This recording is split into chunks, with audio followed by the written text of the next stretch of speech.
Okay, everybody, so in today's lesson, what I'm going to do is I'm going to go through chapter 2 of the Adobe Photoshop CC classroom in a book. And this particular chapter is all about basic photo correction. And we're going to open up an old TIFF image. You can see here is my Photoshop screen, but today we're going to show you a little different way to open up the image here. So I'm going to go up to File in Photoshop and we'll go down to Browse in Bridge and we'll click on that.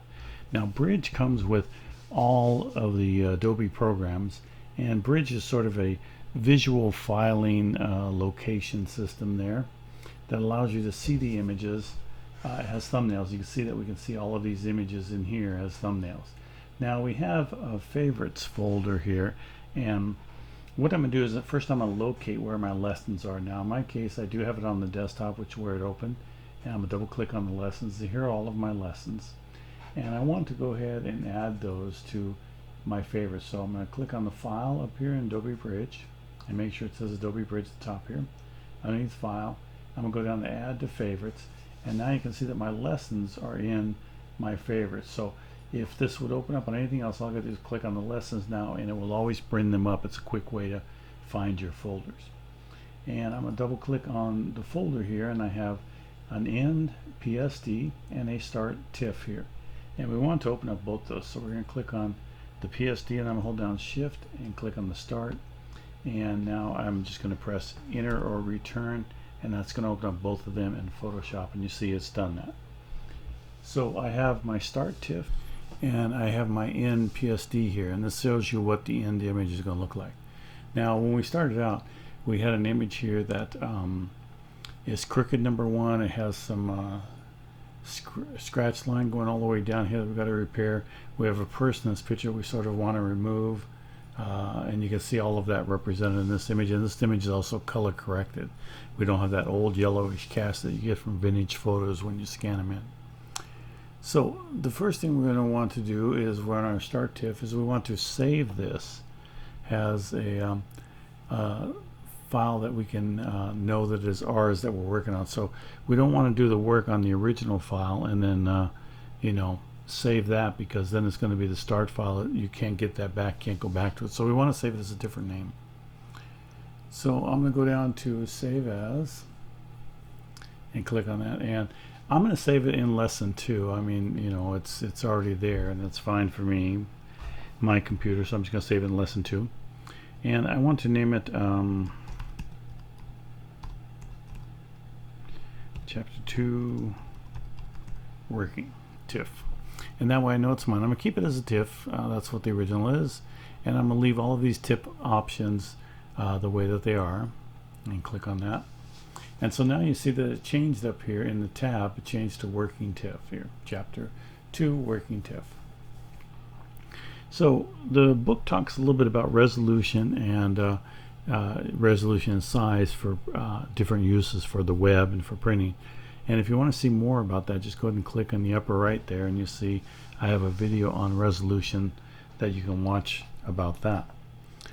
So the book, first thing the book wants to do is start by cropping this image and cropping out all the bad parts here and straightening it out. And we do that with the crop tool over here, and it's the 4th one down, and I'm going to click on that crop tool, and up in our menu bar up here for that tool, what I want to do is I want to change it to, if it's not already on, generally it starts out at ratio here, but we want to change it to width, height, and resolution. And then we want to make sure that we change that to 7 inches. And change this one to 7 inches. Okay, and 200 pixels per inch, and that'll work for us. And we're going to go ahead and put OK on that. And you see that that dropped it down a little bit. 7 inch here, 200 pixels per inch. Now the next thing we want to do is we're going to go ahead and click on our image so that we have our little handles here that we can crop in. But before we do that, we want to straighten this picture out so it'd make cropping in a little bit easier. So right here is the straighten tool, and when we click on that, our cursor changes to that low level, and all it means is that you click on one corner and you go across a straight line in the image. Now In this case, I'm using the top part of the frame here. I could have used the bottom part of the frame. I could have used that bridge going across the water there if I want to, or something in the bridge or something in the image that is a straight line. I could use that also.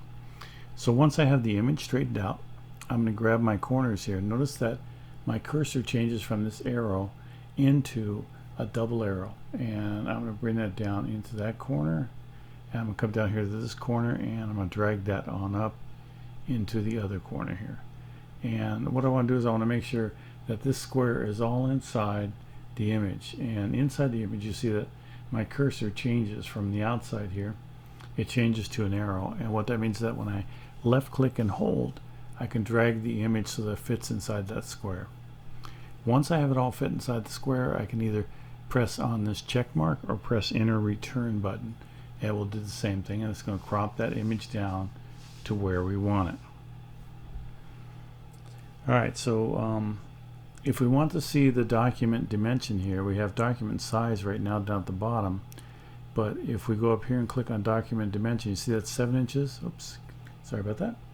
It's 7 inches by 7 inches by 200 pixels per inch, and that's the size that we want the image. Okay, so at this point you could choose to save that image so that you have what you've done so far saved, and I'm going to go up here to the file and just put save or Command S, and I'm just going to put OK. And when it says layers, it will increase the file size, but we know that already. We've learned that in the last lesson. So now what we want to do is we want to adjust this color. And what I'm going to do first is I'm going to go ahead and just zoom in once so that things are a little bigger here. And what I want to do is I want to go up to my adjustments here, and I want to pick out the curves, and that's the curves right there, and click on that. And let me make adjustments in my layer panels here. Now notice that when we clicked on curves, we were highlighted on the layer here, and we clicked on curves, we created a curves layer above the last layer. So I want to make sure that your curve layer is above that, because it's going to affect everything below. Now right here we have 3 eyedroppers, and if you pause on them for a second, it will tell you what they are. And this is a sample image set to black point, sample image to set the gray point, and sample an image to set the white point. Now these dress lines right here are going to be white. This girl's top is going to be white, so we're going to go ahead and pick a white point here, and I'll pick the white eyedropper, and you see your cursor becomes a white eyedropper. I'm going to go on over here and I'm going to click on one of these white layers, and notice that that instantly helps remove that color cast, because we've told Photoshop that this is supposed to be white, and when it made that white, it made all the adjustments to all the other things, and even brightened up the picture a little bit. But we're not quite done here. We want to actually work this picture a little bit more and make final adjustments to it. So we're going to go back to adjustments here, and we're going to pick our levels. And levels allows you to adjust the white and black points in the image here. So what we're going to do is we're going to click on our black triangle down here, and we're going to drag it on over here, and you can see that we're adding a little bit of contrast. We're sort of increasing those colors and making them, you know, we're making the image pop a little bit more, which is what we want to do. Now once we moved our black shadow area over here, and it's about 15 is where it is, we want to drag this middle. Now this middle is going to adjust the midtones, and it's definitely going to help with creating an image that has more contrast. So I'm going to bring that just a little ways, maybe about down to 90 or somewhere near that. If you have a hard time getting the exact, just go ahead and set it there at 0.89, but you can also just click on this and put 0.90 right there and press enter, and that put that number, put that at the exact value that you wanted. Now right now we have 2 additional layers above our picture here, and we really, in this particular case, we don't need them. We can combine those to the layer here, to that bottom layer. Most of the time we don't do that. Most of the time we leave the layers alone, but in this case we're going to combine all these into one. So we're going to do what's called flattening the image. Go up to the top, and underneath layers here, we're going to come on down to almost to the very bottom where it says flatten image here, and we're going to click on that, And notice that when we do that, now everything has become one image, and this has become a background over in the layers panel. So that's where you want to be at this stage of the game. So the next thing we want to take care of is this crease that comes down the middle of the image here. And to do that, we're going to use the spot healing brush here. And that's this one right here at the very top. And I'm going to take that, and I want to make my brush about the size that I'm going to need it here. Right now my brush is kind of big. So what I want to do is I want to reduce that brush down, and size wise I'm going to put it down to right around 25 or so, and hardness I want it at 100% here, and that looks a little bit closer to what I need. So what I want to do is I want to click and drag this brush. You see that right now it makes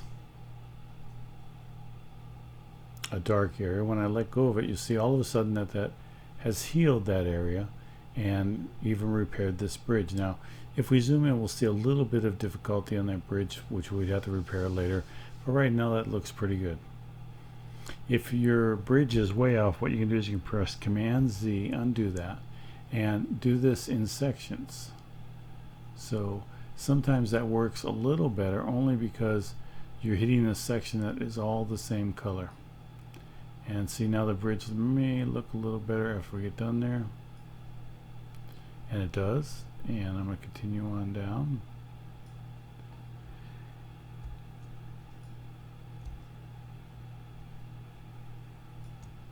And there. And we've eliminated that entire crease there. Now the spot healing brush is also good for other things. Let me just zoom in. I'm going to press down the Z tool for my zoom tool. I'm going to come in a little bit on this picture, and I let go of the Z button, and the zooms goes back to my spot healing brush.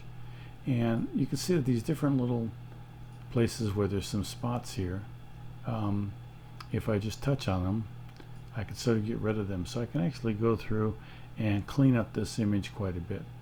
Now this image is zoomed in right now, so it makes it kind of difficult to see the entire image, but I do want to keep it zoomed in. So what I'm going to do is I'm press down my space bar, and my cursor becomes a hand, and now when I left click and hold and move my mouse, I can drag the image to where I want it to be and look at different parts of the image. I'm going to go up here and get rid of this little black spot. Now we also have a piece of hair that looked like it was on the image when it was scanned, so we're going to go ahead and get rid of that, and all I'm doing is just circling right around it. And you see it's done a pretty good job. Left a little bit right there, so I'm just going to go ahead and touch that again. Touch that one. And I'm going to hold down my space bar again. Drag the image the other way, and I missed the spot up here. So I'll make sure that I get that. Good. And I have some other black spots here, which could be dust and things like that when this was scanned in. So I'll just get rid of all of these rather quickly. Okay, so if I want to go back to looking at my picture full view, I can just press Control and 0 on PC and Command 0 for Apple, and that brings our picture to full screen here. So now it's on to the next step. Okay, so with all of the crease and everything gone, what we want to do is we want to get rid of this person right here in the image, because we just want the picture to have this family in the center there. And this could be your picture. Maybe that person wasn't part of your family and you just don't want them in that image. So in this case, we're going to use what's called the patch tool, and the patch tool is located underneath the spot healing brush. So if I click and hold my mouse down, we see that we have this menu, and the third one down is called the patch tool, and I'm going to click on that. You see it changed to the patch tool. Okay, so up at the top here with my patch tool, what I want to do is I want to make sure the patch is on normal, and I'm going to change that to content aware. Now if it's already in content aware, you just leave it alone, but we want to be content aware. What content aware does is it takes the content that is around something and tries to fill it in and match it, and so we want to make sure that that's on content aware, and we want to put our structure at about 4 right in about the middle. Structure determines how closely the patch reflects the existing image pattern. So 1 allows for the loosest adherence to the source structure, and 7 requires the strictest. So we're going to go right in the middle with about a 4. So once that is set up, all you're going to do is you're going to take your mouse down, you're going to left click and drag right around this person. Now make sure you include the shadow because you want to get rid of that shadow, but we want to go as close to the person as you possibly can. And you know, if you don't get it perfect, don't worry about it. So once you have that person selected, all you do is you move your mouse cursor inside this patch tool, and you see that it has an arrow in the upper left there, and then it has an arrow to the right showing that you need to move it. Well, we're going to actually move it to the left here because we have more information here than we do over here. So what I'm going to do is I'm going to click or left click and drag, and you see that as I drag this patch tool, I can drag it on over here and completely get rid of that kid. Now notice that I start to get the lady's shadow in here as I go too far. Now also, as I move this up and down, it changes how that matches. So what I want to do is I want to match it as close as possible to the bricks there. So I'm going to go a little bit more, maybe grab a little bit of her shadow. But all I'm doing is I'm concentrating on the wall that's in front to make sure that's all aligned. And when I let go, what it's going to do is it's going to work it, and it's going to match that wall to either side and also the background. Now notice that our background is a little bit different. What I want to do is deselect all of this. So what I can do is I can go to select and just click on deselect or command D, and that deselects it. You see that our wall looks pretty good. Now we have a duplication here and here. We're going to fix that in a minute. But we also have this shift right back here that's kind of wonky. Notice how that's duplicating that part over here. This is duplicated right there, and our wall has jumped up a little bit. So we're going to fix that here in a minute. But right now we like what we see, and we're going to go ahead and save that. Okay, so right now our image is looking pretty good. We have a little bit of cleanup work to do, and then we're pretty close to being done. And what we're going to do is we're going to use the clone stamp for that. So if you come over here to the tool menu and click on the clone stamp, hold down the left button, you'll see that we have a clone stamp tool and a pattern tool. We definitely want the clone stamp tool. Now what the clone stamp is going to do is it's going to copy from one area and place it on the next area. And I'll show you an example of that here in a sec. But we're going to go up to our clone stamp tool up here, and we want to select a maybe a little bit larger brush here. Let's go about 60 pixels on this. I think 59 is close enough. And hardness, we don't want it to be super hard edge, but we want it to be a little bit of a soft edge. We don't want 100%. So we're going to bring that down to as close to maybe 30 as you can get it. Oh, there, look, right on. Make sure we're on a soft round, which is what it changes to. And then click anywhere off that, and that will put that menu back up there. Now, the way that the clone stamp tool works is that you pick an area, and you can use the clone stamp tool to change that area. Now, we made a pretty good cut across here. This part looks kind of weird, so we're going to have to change that a little bit. So what I'm going to do is I'm going to click right about here. And what I'm press is Alt. I'm going to press Alt click for Windows or Option click for Mac, and I'm going to click there. Notice how my cursor changed to this target. And that means that that's going to be a targeted area. Now, see when I start dragging this across here, how it's going to change that to look just like that area there. It's basically copying behind and moving it right on over. And I'm going to go ahead and click it one more time.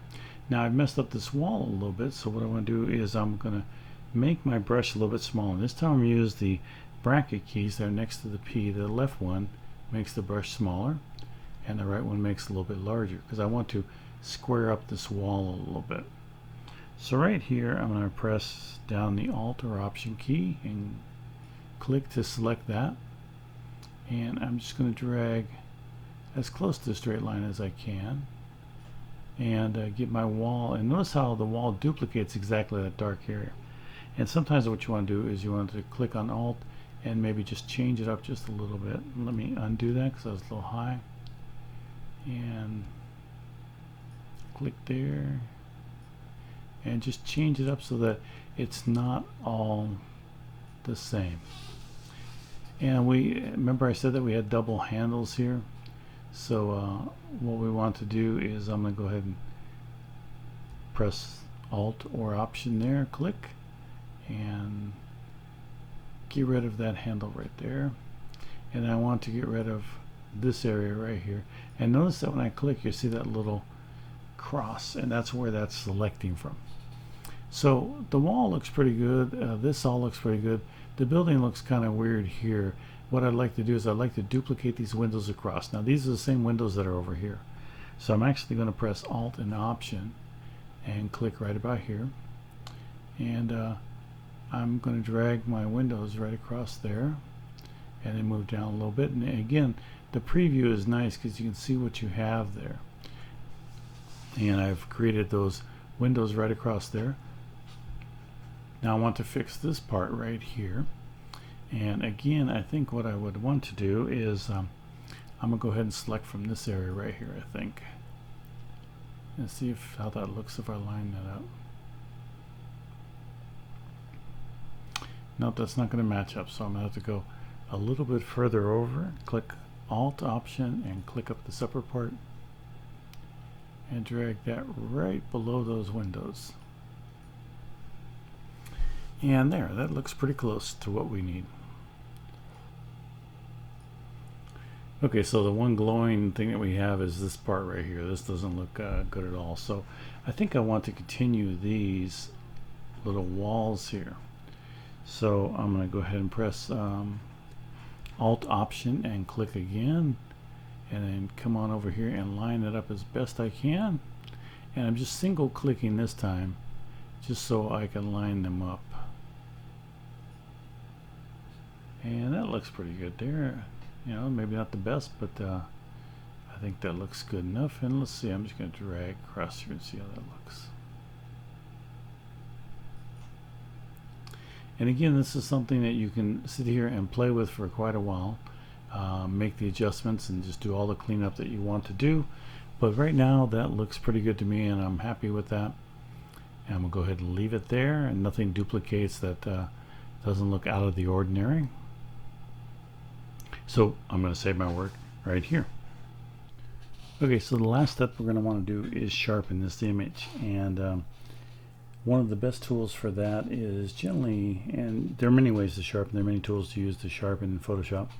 But in this case, we're going to use the Smart Sharpening filter. That's going to work for us. But before we do that, sharpening can emphasize any artifacts, and so generally we want to remove them in the picture first. So the first thing I'm going to want to do is I want to zoom in on this boy's t-shirt here, and I click my zoom, and I'm going to zoom in to about 400%, and I can see that down here that's at 400%. And I'm going to go up to filters here, and I'm going to go down to noise, and I'm going to go over to dust and scratch.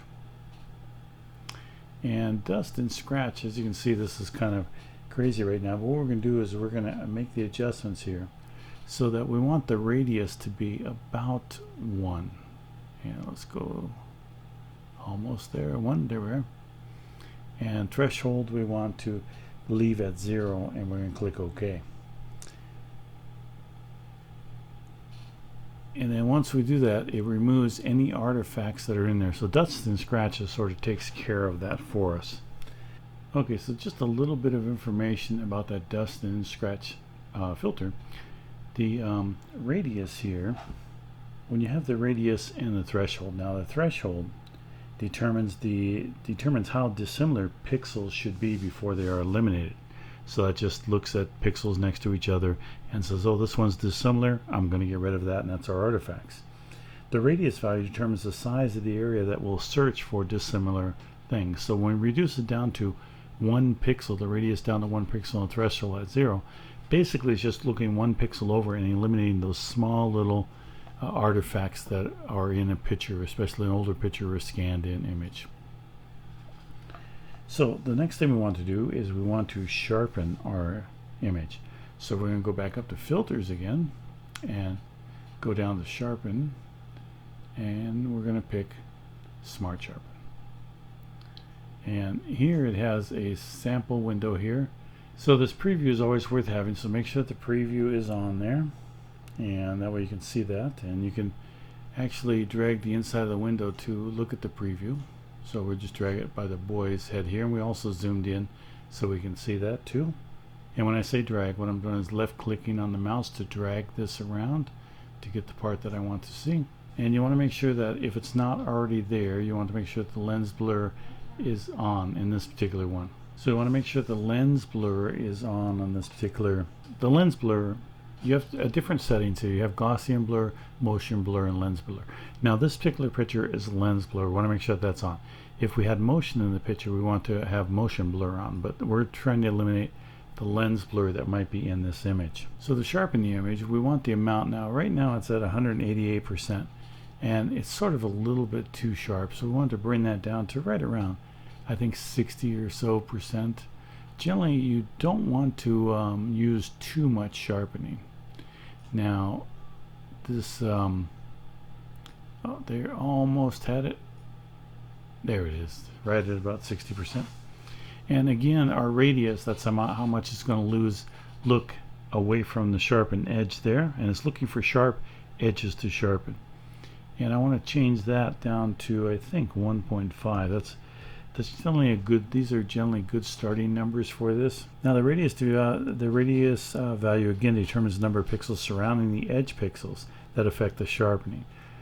So the higher the resolution, the higher the radius setting usually is.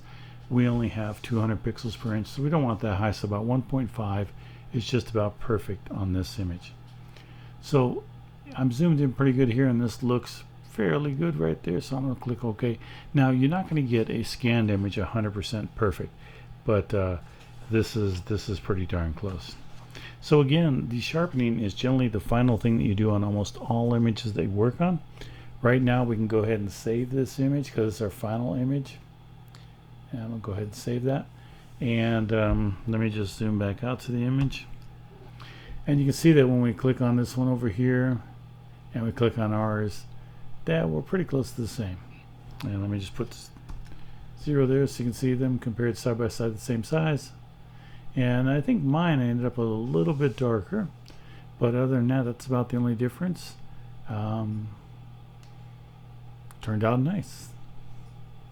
So it looks like they have a different, in the finished one, they ended up using a different, they pulled from a different source here than I did, but I think both of them work. Alright, so that's chapter 2 in the book. Once we save, we're done, and I will see you back here for chapter 3.